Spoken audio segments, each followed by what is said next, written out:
nikmat yang Allah berikan kepada kita, sebagiannya kita nikmati, kita makan, kita minum, kita jadikan pakaian, kita jadikan rumah dan seterusnya, ya, sehingga hidup kita ini agak lemah gitu ya.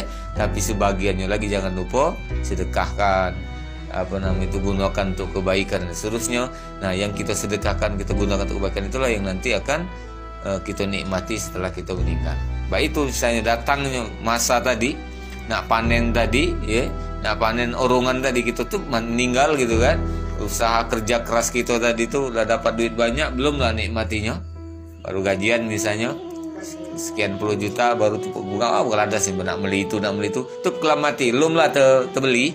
Nah, tapi kalau kemudian sebagiannya sudah kita sedekahkan, ya, dalam Islam kan bukan setelah panen Bu, kan 10% atau 5% itu harus kita zakatkan. Jadi maksudnya keluarkan dulu, baru kita nikmati hak kita tadi.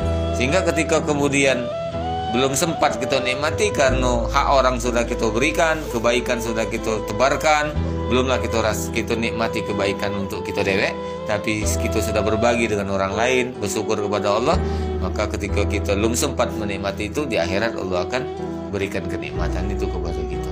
Tapi kalau orang-orang kafir tidak demikian, dia senang, mati, kapan mati, bangkit lagi dari kematiannya, tidak membawa apa-apa. Sehingga menjadi misal duit banyak tapi tak naruh bawaan, duit banyak ya, miliaran rupiah segala macam ya, jabatannya tinggi sehingga itu dia bisa menikmati segala apa yang dia kehendaki ya, tapi dia tidak bersyukur kepada Allah, dia menyembah selain Allah, dia penekit ya, pelit, tidak galak menolong orang yang kesusahan segala macam.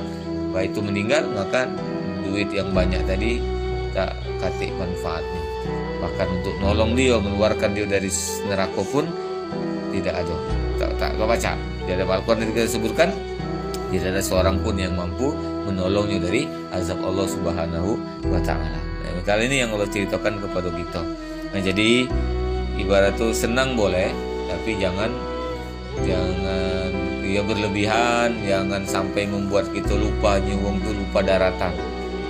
Seolah-olah tak ada mendarat lagi, terbang tinggi, lupa dengan daratan, sehingga kapan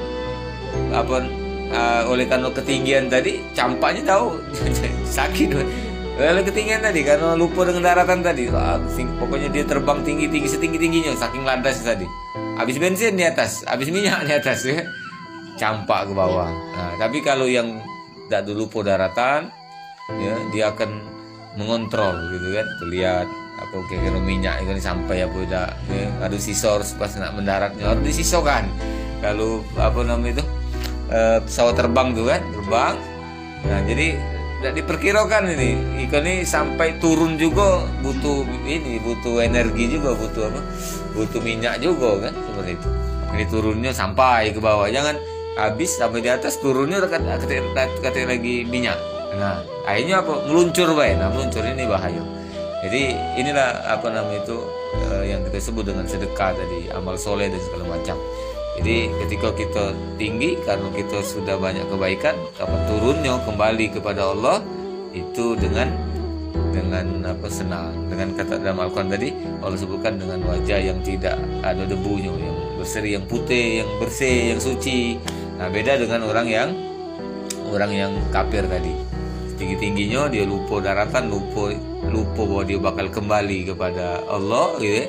Sehingga dia tidak sedikit pun memanfaatkan kesenangan yang Allah berikan kepadanya untuk beramal soleh, sehingga pada saat waktunya dia mati, maka dia ibarat dari atas campak ke bawah dengan wajah pucat tadi.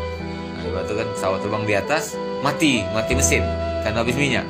Nah, apalah yang terjadi dengan orang yang ada dalam pesawat itu? Pasti pucat pasti. Takut itu susah kan, ringan kan, pucat kan. Ini pasti nyampak ini pasti mati itulah. Nah, itulah orang kafir. Tapi kalau kita orang yang Islam, orang yang beriman ini, dia berpikir nak balik, apa yang bakal dibawanya balik itu dipikirkannya. Sehingga ibarat pesawat tadi, nah, masih ada sisa itu minyak untuk turun ke bawah, sehingga sampai ke bawah dengan senang, ketemu dengan keluarganya lagi, atau sampai ke tujuannya, yaitu kepada surga.